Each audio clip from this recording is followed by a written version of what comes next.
ನಾರಾಯಣಂ ಗುಣೈಃ ಸರ್ವೈರುದೀರ್ಣಂ ದೋಷವರ್ಜಿತಂ ಜ್ಞೇಯಂ ಗಮ್ಯಂ ಗುರುಂಶ್ಚಾಪಿ ನತ್ವಾ ಸೂತ್ರಾರ್ಥ ಉಚ್ಯತೆ.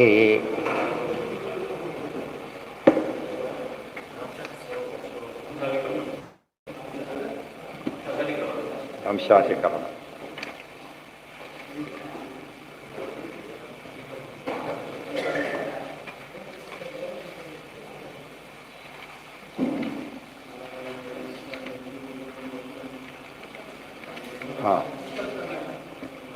ಅಸಂತತೆಶ್ಚ ಅವ್ಯತಿಕರ ಇದಾಗಿತ್ತಲ್ಲ, ಇನ್ನು ಸ್ವಲ್ಪ ಆಗ್ತಿತ್ತ.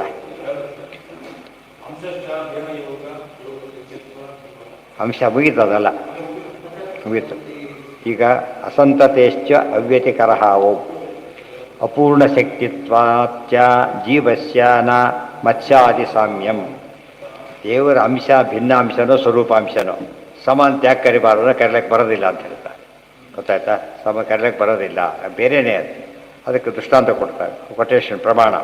ತಥಾಚ ಚತುರ್ವೇದ ಶಿಖಾಯಾಂ ತಸ್ಯ ಹವಾ ಏತಸ್ಯ ಪರಮಸ್ಯ ತ್ರೀಣಿ ರೂಪಾಣಿ ಕೃಷ್ಣೋ ರಾಮ ಕಪಿಲ ಇತಿ. ಅನಂತ ರೂಪ ಇದೆ. ಕೆಲವು ಪರ್ಪಸ್ಸಿಗೆ ಕೃಷ್ಣ ರಾಮ ದಶಾವತಾರ ಬಂದ 10 ಮಾತ್ರ ತಗೋತಾರಲ್ಲ, ಹಾಗೆ ಕೃಷ್ಣ ರಾಮ ಕಪಿಲ ಅಂತ 3 ರೂಪಗಳಿವೆ. ತಸ್ಯ ಹವಾ ಏತಸ್ಯ ಪರಮಸ್ಯ ಪಂಚರೂಪಾಣಿ, ಪರಮಾತ್ಮನಿಗೆ 5 ರೂಪಗಳಿವೆ. ದಶರೂಪಾಣಿ 10 ರೂಪಗಳಿವೆ. ಶತರೂಪಾಣಿ 100 ರೂಪಗಳಿದೆ. ಸಹಸ್ರ ರೂಪಾಣಿ 1000 ರೂಪಗಳು. ಅಮಿತ ರೂಪಾಣಿ ತಾನಿ ಹವಾವ ಏತಾನಿ ಸರ್ವಾಣಿ ಪೂರ್ಣಾನಿ. ಪರಮಾತ್ಮ ರೂಪಗಳು ಅಂತ ಹೇಳಿದ ಮೇಲೆ ಏನಿರಬೇಕದು? ಯಾರಾದ್ರೂ ಬರಲಿ ದೇವರಂತ ಕರ್ಕೊಂಡು ಏನು ತಪ್ಪಿಲ್ಲ. ಅದು ಏನು ಮಾಡಬೇಕು? ಅವನು ಪೂರ್ಣತ್ವ ತೋರಿಸ್ಬೇಕು. ಪೂರ್ಣತ್ವ ತೋರಿಸ್ಬೇಕು. ತೋರಿಸ್ತೇ ಹೋದ್ರೆ ಕರ್ಕೊಂಡ್ರೆ ತಪ್ಪಾಗುತ್ತೆ. ಗೊತ್ತಾಯ್ತಾ? ಏನೋ ಹೇಳ್ಕೊಂಡ ಸರ್ಟಿಫಿಕೇಟ್ ಇದೆ, ತಪ್ಪಲ್ಲ. ಅದಿಲ್ಲದೆ ಹೇಳ್ಕೊಂಡ್ರೆ ಅಪರಾಧ. ಗೊತ್ತಾಯ್ತು? ಬೆಸ್ಟ್ ಹಾಕ್ತಾರಲ್ಲ, ಕೋಟಾ ಸರ್ಟಿಫಿಕೇಟ್ ಕೊಟ್ಟು ಡಿಸ್ಮಿಸ್ ಆದರೂ ಅಂತ ಬರೋದಿಲ್ಲ, ಆ ಥರ. ಆದ್ದರಿಂದ ದೇವರಂತ ಕಲಿಯುಗದಲ್ಲಿ 2 ಹೇಳಿದ್ದಾನೆ. ಒಂದು ತಾನು ಅವತಾರನೆ ಮಾಡಲು ಅಂತ ಹೇಳ್ಬಿಟ್ಟಿದ್ದಾನೆ. ಮತ್ತು ಇವ್ರು ಪೂರ್ಣತ್ವ ತೋರಿಸೋದು, ಇವೇನು ಪೂರ್ಣತ್ವ ತಿಳ್ಕೊಂಡ್ಬಿಟ್ರು, ಹೀಗಂದು ಕೊಟ್ಬಿಟ್ಟು ಪೂರ್ಣ ತಿಳ್ಕೊಂಡ್ಬಿಟ್ರೆ ಇವೆಲ್ಲ ಪೂರ್ಣತ್ವಕ್ಕೆ ಕಾರಣ ಅಲ್ಲ. ಗುಣಪೂರ್ಣತ್ವ ಅಂದ್ರೇನು? ಗುಣಪೂರ್ಣತ್ವ ದೋಷ ದೂರತ್ವ.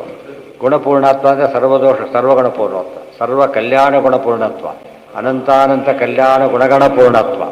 ಇದು ಪೂರ್ಣತ್ವ. ಆ ಕಡೆ ದೋಷ ದೂರತ್ವ ಸಕಲ ದೋಷ ದೂರತ್ವ.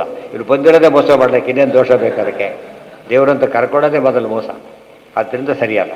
ಕರ್ಕೊಂಡ ಮೇಲೆ ಪ್ರೂವ್ ಮಾಡೋ ಶಕ್ತಿ ಇದ್ದರೆ ಸರಿ. ಆಚಾರ್ಯ ಜೀವೋತ್ತಮ ಅಂತ ಹೇಳ್ಕೊಂಡ್ರು, ಏನು ಮಾಡಿ ಟೆಸ್ಟ್ ಮಾಡ್ತಿದ್ರು, ಕೊಡ್ತೀವಿ ಎಷ್ಟು ಬೇಕಾದ್ರೂ ಕೊಡಿ ತಿಂತ ತೋರಿಸ್ತಿದ್ರು. ಅದು ಅವಾಗ ಒಪ್ಪಬೇಕಾಗ್ತದೆ, ಬೇರೆ ದಾರಿ ಇರಲಿಲ್ಲ.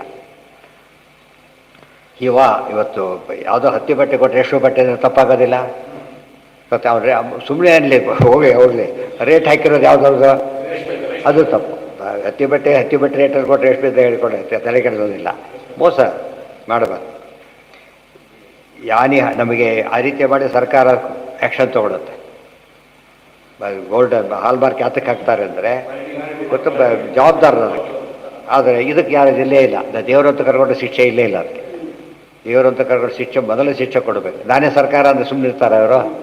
ಆ್ಯಕ್ಷನ್ ತೊಗೋತಾರ ಇಲ್ಲ? ಅದನ್ನು ಹೇಳಬೇಕು. ಯಾಕೆ ಇವರು ನಂಬೋದಿಲ್ಲ, ಅವರು ನಂಬೋದಿಲ್ಲ ಅಂತ ಪ್ರಶ್ನೆ ಬರೋದಿಲ್ಲ. ಅದು ನಂಬಿದವನಿಗೆ ಅದೇನಾಗುತ್ತೆ, ಅದರಿಂದ ಅಪರಾಧಿ ಅಂತ ಗೊತ್ತಾಗುತ್ತೆ.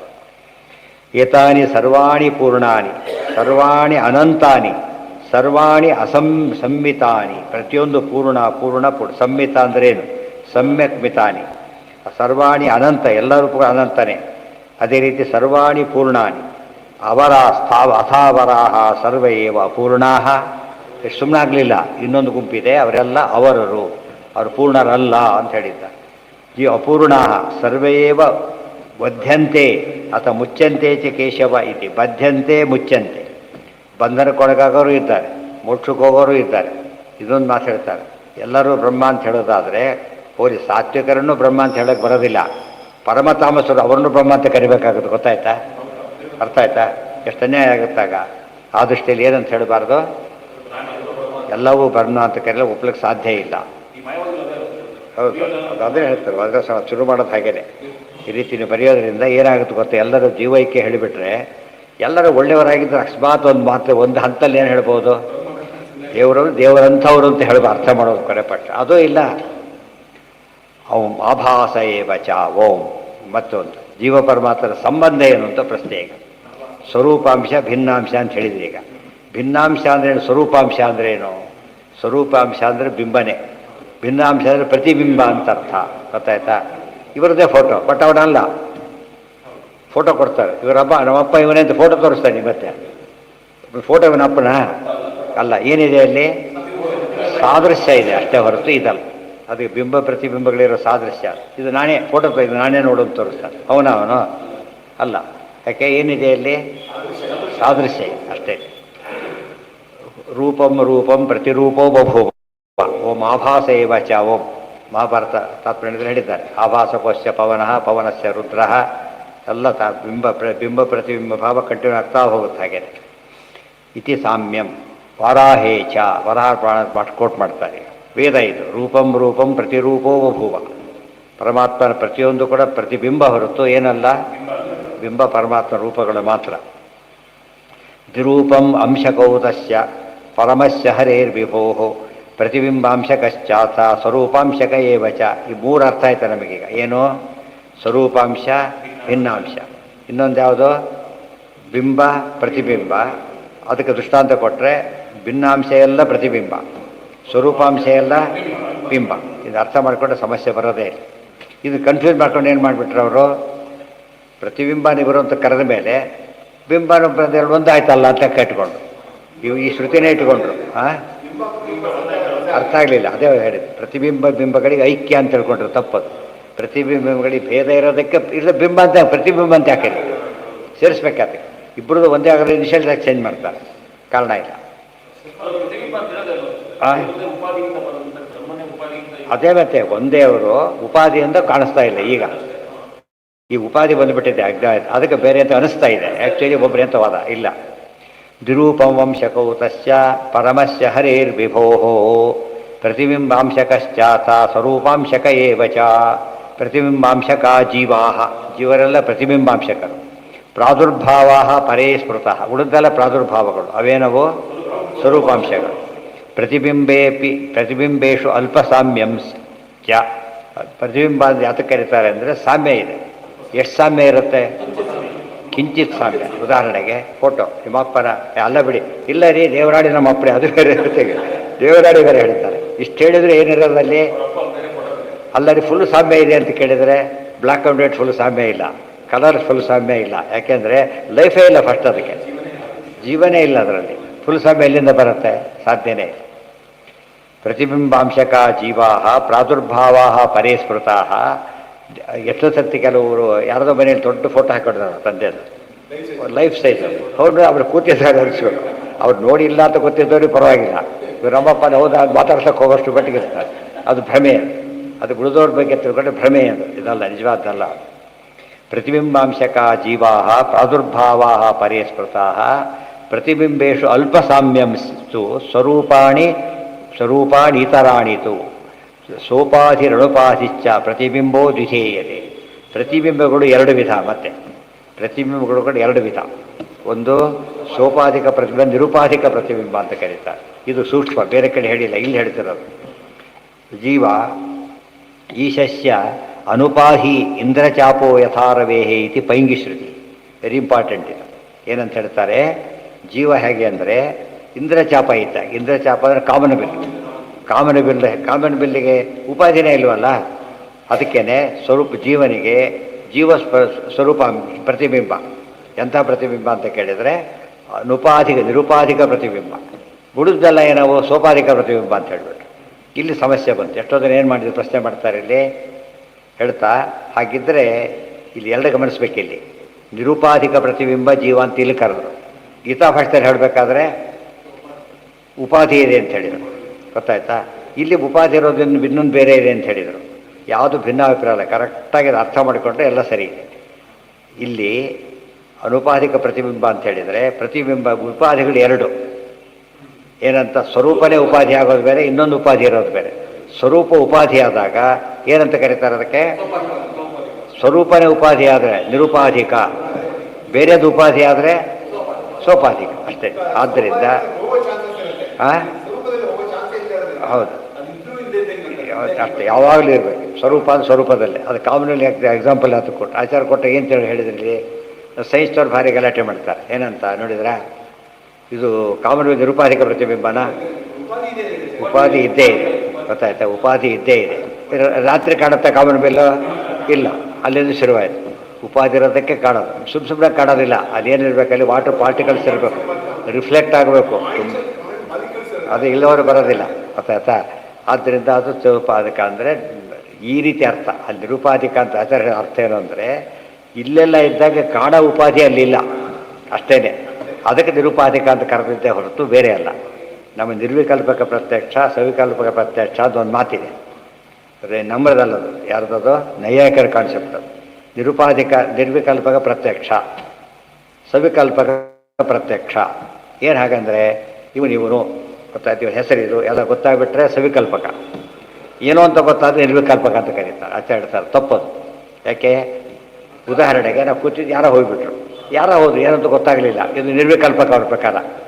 ಇಂಥವ್ರು ಹೋದರು, ಅದೇನಾದರೂ ಸವಿಕಲ್ಪಕ, ತಪ್ಪೋದು. ಯಾರೋ ಹೋದ್ರು ಅನ್ನೋದೇ ಸವಿಕಲ್ಪಕ ಆಗಲೇನೆ. ಯಾವುದೋ ಗಾಡಿ ಹೋಯ್ತು ಅಂತ ಹೇಳ್ತಾರೆ, ಇಲ್ಲಿ ಕಾರು ಹೋಯ್ತು ಅಂತ ಹೇಳ್ತಾರಾ?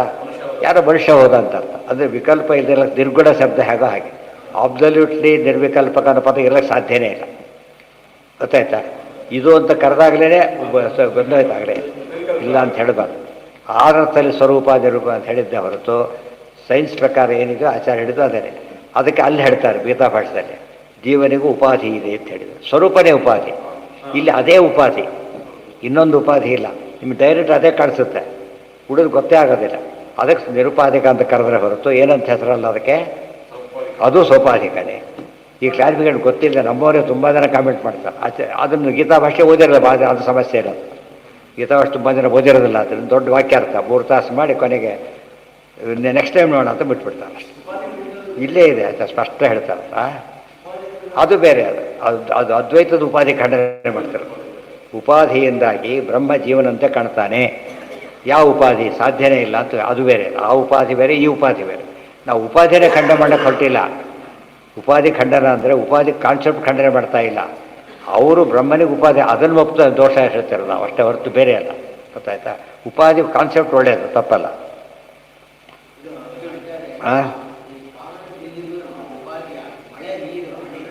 ಅದೇ ಹೇಳ್ತಿದ್ದು, ನಿರುಪಾಧಿಕ ಅಲ್ಲ ಅಂತ ಹೇಳ್ತಿರೋದು.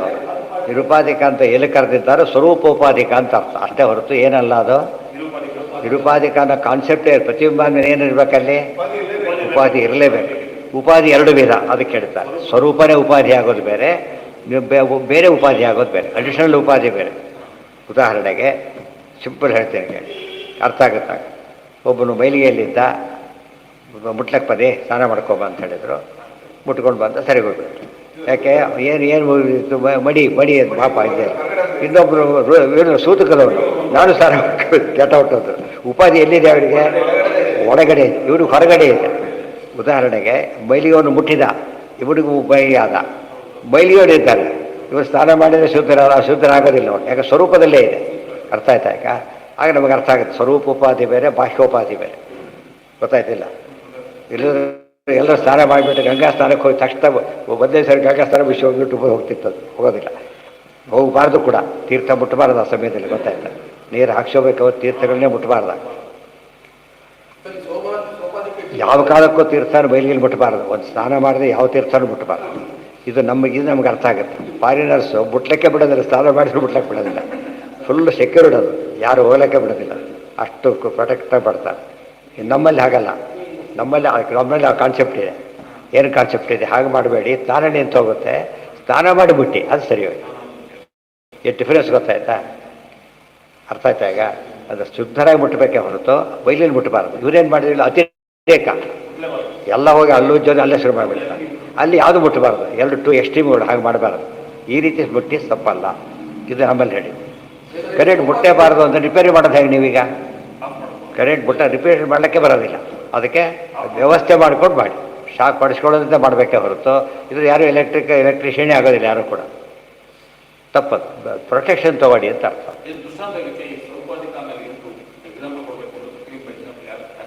ಯಾವುದು? ಈ ಕರಡಿ ಬಂದು ನಿಂತ್ಕೊಂಡಿದ್ದಾನೆ, ಇದ್ರ ಬಿದ್ದುಕೊಂಡ್ರೆ ಕಾಣಿಸುತ್ತೆ, ನಿಮಗೆ ಕಾಣಿಸೋದಿಲ್ಲ. ಕರಡಿ ಏನಲ್ಲಿ ಉಪಾಧಿ. ಈಗ ಹೋಗ್ತಾನೆ, ಈ ಫೋಟೋ ತೆಗಿತಾನೆ. ಈಗ ಪೇಪರ್ ಬೇಕು, ಫೋಟೋ ಉಪಾಧಿ. ಮೊಬೈಲ್ ಕಾಣಿಸೋ ಅದು ಉಪಾಧಿ. ಪೇಪರ್ಲೆಸ್ ಬೇರೆ, ರೆಕಾರ್ಡ್ಲೆಸ್ ಬೇರೆ, ಗೊತ್ತಾಯ್ತಾ? ರೆಕಾರ್ಡ್ ಇದೆ, ಪೇಪರ್ಲೆಸ್ ರೆಕಾರ್ಡ್ ಬೇರೆ. ಪೇಪರ್ಲೆಸ್ ರೆಕಾರ್ಡ್ ಅಂತ ಹೇಳಿದರೆ there is record not in paper, ಅಷ್ಟೇ ಡಿಫ್ರೆನ್ಸ್ ಗೊತ್ತಾಯ್ತಾ? ಪೇಪರ್ ಇದ್ದರೆ ಪೇಪರಲ್ಲಿದೆ, ಅದು ರೆಕಾರ್ಡೇ, ಉಪಾಧಿ ಪ್ರತಿಬಿಂಬನೇ, ಪೇಪರ್ಲೆಸ್ ಇದ್ದಾಗೆ. ಗೊತ್ತಾಯ್ತಾ ನಿಮಗೆ? ಅಷ್ಟೇ. ಇದು ಎಂಥದ್ದು ಸ್ವರೂಪೋಪಾಧಿ ಇದ್ದಾಗ ಹೇಳಿಲ್ಲ. ಈಗ ಮೈಲಿಗೆ ಸ್ವರೂಪದಲ್ಲೇ ಇದೆ. ಈಗ ಇಲ್ಲಿ ಸ್ವರೂಪ, ಎರಡು ಸ್ವರೂಪ. ಒಂದು ಒಳ್ಳೆ ಜ್ಞಾನಿ, ಅವನಿಗೆ ಸೂತಕ ಬಂದಿದೆ, ಆ ಸ್ವರೂಪದಲ್ಲಿಲ್ಲ, ದೇಹದಲ್ಲಿದೆ. ಗೊತ್ತಾಯ್ತಾ? ಆಮೇಲೆ ಬಳಿಕ ಆಮೇಲೆ ಗೊತ್ತಾಯ್ತು ಆ ಸಂಬಂಧಿನೇ ಅಲ್ಲ ಅಂತ ಬಸ್ತಾರ ಕೊಡ್ತಾ, ಗೊತ್ತಾಯ್ತಿಲ್ಲ. ಈ ಸುಧಾರ ಬಿಟ್ಟವು. ಎಷ್ಟು ಉಪಾಧಿ ನೋಡಿ ಹೇಗಿದೆ. ಸಂಬಂಧ ಉಪಾಧಿಯಿಂದ ಗಂಟು ಬಿತ್ತದು. ಈಗ ಸಂಬಂಧ ಇಲ್ಲ, ಅದರಿಂದ ಬರಲಿಲ್ಲ. ಸ್ವರೂಪಾಂಶ ಭಿನ್ನಾಂಶ ಅಂತ ಹೇಳ್ತೀವಿ. ಹಾಗೆ ಆ ರೀತಿ ಅದು ಎಕ್ಸಾಂಪಲ್ ಅಷ್ಟೇ. ಆ ರೀತಿ ಎಕ್ಸಾಕ್ಟ್ ಹಾಗಂತ ಅರ್ಥ ಅಲ್ಲ. ಈ ಜಾತಿ ಮೊದಲಾದವುಗಳೆಲ್ಲ ಏನದು? ಸೋಪಾಧಿಕ. ಅದು ಸ್ವರೂಪದ ವರ್ಣ ಸೋಪಾಧಿಕ ಅಲ್ಲ, ಸ್ವಾಭಾವಿಕ. ಸ್ವಾಭಾವಿಕೋ ಬ್ರಾಹ್ಮಣಾದಿ ಗೊತ್ತಾಯ್ತು. ಸಮಾಧೇರೇವ ಭಿದ್ಯತೆ. ಸ್ವರೂಪದಲ್ಲಿ ಬ್ರಾಹ್ಮಣ, ಇಲ್ಲಿ ಶೂದ್ರನಾಗಿ ಹುಟ್ಟುಬಿಟ್ಟಿದ್ದಾನೆ. ಇಲ್ಲಿ ದೇಹದಿಂದ ಶೂದ್ರ, ಸ್ವರೂಪದಲ್ಲಿ ಬ್ರಾಹ್ಮಣ. ದೇಹದ ಉಪಾಧಿ, ಸ್ವರೂಪ ಉಪಾಧಿ ಇಲ್ಲ, ಸಹಜವಾಗಿ ಆಗಿದ್ಬಿಟ್ಟಿದ್ದ. ಗೊತ್ತಾಯ್ತಾ? ಇವನು ಬ್ರಾಹ್ಮಣನೇ, ಪತಿತ, ಮದ್ಯಪಾನಾದಿ ಮಾಡಿದ್ರೆ ಕಳ್ಕೊಂಡ್ಬಿಟ್ಟ, ಬ್ರಾಹ್ಮಣ್ಯ ಹೊರಟೋಯ್ತು. ಗೊತ್ತಾಯ್ತಾ? ಸ್ವರೂಪ ಉಳ್ಕೊಡ್ತು, ಬ್ರಾಹ್ಮಣ್ಯ ಹೋಯಿತು. ಅರ್ಥ ಆಯ್ತಾ? ಈ ದೃಷ್ಟಿಯಿಂದ ಎಷ್ಟು ಎಂದು ಹೋಗುತ್ತೋ ಉಪಾಧಿಯಿಂದ ಬಂದಿದೆ ಅಂತ ಒಟ್ಟಿನ ಮೇಲೆ. ಸ್ವಾಭಾವಿಕ ಏನಾಗೋದಿಲ್ಲ. ಹಾಲು ಬಿಸಿ ಇದೆ ಅಂತ ಹೇಳಿದ, ವರಾಯ ಉಪಾಧಿ ಕಾಯಿಸಿದ್ದಕ್ಕೆ ಬಂದಿದೆ ಅಂತ ಹೇಳಿದ, ಕಾಯಿಸಿದ್ದು ಉಪಾಧಿ. ಗೊತ್ತಾಯ್ತಾ? ಈ ಹಾಲು ಬಿಸಿ ಇದ್ರೆ ಗತಿ ಏನಾಗುತ್ತೆ? ಅರ್ಥ ಆಯ್ತಾ? ಅದು ಉಪಾಧಿ. ತಣ್ಣಗಿದೆ, ಅದು ಮತ್ತೆ ಉಪಾಧಿ. ಫ್ರಿಜ್ಜಲ್ಲಿಟ್ಟಿದ್ದ ಉಪಾಧಿ, ಹೈಸ್ಟವ್ ಮೇಲೆ ಇಟ್ಟ ಉಪಾಧಿ, ಹಾಗೆ ಇಟ್ಟಿದ್ದಾನೆ ನ್ಯಾಚುರಲ್, ರೂಮ್ ಟೆಂಪರೇಚರ್ ಅಷ್ಟೇ. ಗೊತ್ತಾಯ್ತಾ? ಉಪಾಧಿಯಿಂದ ಇತಿ ಅಂಶಾಧಿಕರಣಂ. ಅಲ್ಲಿಗೆ ಆ ವಿಷಯ ಮುಗೀತು. ಅಂದರೆ ಅಂಶ ಎಂಬುದನ್ನು ಇಷ್ಟೊತ್ತು ಮೂರು ರೀತಿ ಹೇಳಿದಾಗಾಯ್ತು. ಅಂಶ ಹೌದು, ಆದರೆ ಅಂಶಗಳು ಎರಡು ವಿಧ. ಜೀವ ಸ್ವರೂಪಾಂಶ ಅಲ್ಲ, ಮತ್ಸ್ಯಾದಿಗಳು ಸ್ವರೂಪಾಂಶ. ಜೀವರೆಲ್ಲ ಭಿನ್ನಾಂಶರಾದ್ದರಿಂದ ಭೇದ ಇದೆ ಅಂತ ಹೇಳಿ ಅದನ್ನು ಫರ್ದರ್ ಎಕ್ಸ್ಪ್ಲೇನ್ ಮಾಡಿಬಿಟ್ಟು, ಅಂಶಗಳಲ್ಲಿ ಉಪಾಧಿ ಬೇಕು. ಸ್ವರೂಪಾಂಶಗಳಿಗೆ ಉಪಾಧಿ ಇಲ್ಲದ ಅಂಶಗಳೆಲ್ಲ ಅವು ಬಿಂಬ, ಮತ್ಸ್ಯಾದಿಗಳು. ಜೀವರೆಲ್ಲ ಬೇರೆಯವರಾದ್ದರಿಂದ ಜೀವತ್ವನೇ ಉಪಾಧಿ ಇವರಿಗೆ, ಬೇರೆ ದೇವರು ಯಾತಕ್ಕಾಗಿದ್ದಾನೆ? ದೇವರಾಗಿದ್ದಕ್ಕೆ ಇದ್ದಾನೆ. ಮತ್ತು ಹಾಲು ಬೆಳಗಾಕಿದೆ, ಹಾಲು ಬಿಸಿ ಹಾಕಿದೆ. ಹಾಲು ಬಿಸಿಯಾಗಿರೋದು ಔಪಾಧಿಕ, ಬಿಳಿ ಇರೋದು ಸ್ವಾಭಾವಿಕ. ಅದು ತಿಳ್ಕೊಂಡ್ಬಿಟ್ರೆ ಗೊತ್ತಾಗುತ್ತೆ. ಅನುಪಾಧಿಕ ನಿರುಪಾಧಿಕ. ಅರ್ಥ ಆಯ್ತಾ? ಅದು ಅನುಪಾಧಿಕ ನಿರುಪಾಧಿಕ. ದೇವರು ಅನಂತ ಅಂತ ಕಲ್ಯಾಣವನ್ನು ಪರಿಪೂರ್ಣ. ಸಹಜವಾಗಿ ನಮಗೆ ಮಾಡಕ್ಕೆ ಬರೋ ದೇವರು ಮಾಡೋದಿಲ್ಲ, ನೀನು ದೇವರಲ್ಲ, ನೀನು ಅಷ್ಟೇ. ಅದು ದೇವರಿಗೆ ಸಹಜವಾಗಿರೋ ಗುಣ. ನಮಗಿಲ್ಲ ಅಂದರೆ ಬರೋ ಚಾನ್ಸ್ ಇಲ್ಲ. ಜ್ಞಾನಿಗಳು ಮಾಡ್ತಾರೆ, ದೇವರ ಅನುಗ್ರಹ ಅಷ್ಟೇ. ಜ್ಞಾನಿಗಳು ಅನುಗ್ರಹದಿಂದ ಮಾಡ್ತಾರೆ, ಸಮಸ್ಯೆ ಪರಿಹಾರ ಇಲ್ಲ. ಇದೆಲ್ಲ ಎಷ್ಟು ಕಷ್ಟ ಹೇಳೋದು. ಆ ರೀತಿ ಹೇಳೋಕ್ಕೆ ಆಚಾರ್ಯರೇ ಬರಬೇಕಾಗಿತ್ತು. ಸರ್ವಜ್ಞ ಮನ್ಯ ಮನವೇಷ್ಟ ಸಕಾರ್ಯ ವೀರ್ಯಂ ಇಷ್ಟೆಲ್ಲ ಕೊಟ್ಟು ತಿಳಿಸಿ ಪ್ರಮಾಣ ಕೊಟ್ಟು ಎಲ್ಲ ಹೇಳಿದಾಗ ಎಲ್ಲ ಪರಿಹಾರ. ಭಗವದ್ಗೀತೆಯಲ್ಲಿ ಮಮೈವಾಂಶೋ ಜೀವಲೋಕೆ ಜೀವಭೂತ ಸನಾತನಃ. ನನ್ನ ಅಂಶ ಏವ ಬೇರೆ ಜೊತೆಗೆ ಮಮ ಅಂಶ ಏವ ಅಂತ ಹೇಳಿದ ಮೇಲೆ ಐಕ್ಯನೇ ಹೇಳಿದಾಗ ಕಾಣಿಸುತ್ತೆ. ಅಲ್ಲ, ಅದು ಈ ರೀತಿ ನಮ್ಮ ಅಂಶನೇ ಹೊರತು ನಾನಲ್ಲ, ಅಂಶನೇ ಹೊರತು ನಾನಲ್ಲ. ಭಿನ್ನಾಂಶ ಏವ, ಸ್ವರೂಪಾಂಶ ಅಲ್ಲ. ಏವ ಅಲ್ಲಿ ಸೇರಿಸ್ಕೋಬೇಕು. ಆಗ ಆಚಾರ ಅಲ್ಲಿ ಹೆಚ್ಚು ಬರೋದಿಲ್ಲ, ಇದೆಲ್ಲ ತಗೋಬೇಕು. ಸ್ವಲ್ಪ ಬರೋದಾರೆ, ಹೆಚ್ಚಲ್ಲಿ ಇಲ್ಲಿಂದ ತಗೋಬೇಕು. ಅರ್ಥೋಯಂ ಬ್ರಹ್ಮಸೂತ್ರಾಣ. ಅಲ್ಲಿಗೆ ಇನ್ನೂ ಹೇಳೋದಿದೆ, ನಾಳೆ ಅಷ್ಟೇ ಕೂಡ. ಇಲ್ಲಿ ಪಾದನೆ ಮುಗಿದೋಗುತ್ತೆ ನಾಳೆಗೆ. ಯಾವ ಪಾದ? ಮೂರನೇ ಪಾದ. ಮೂರನೇ ಪಾದಕ್ಕೆ ಏನು ಹೆಸರು?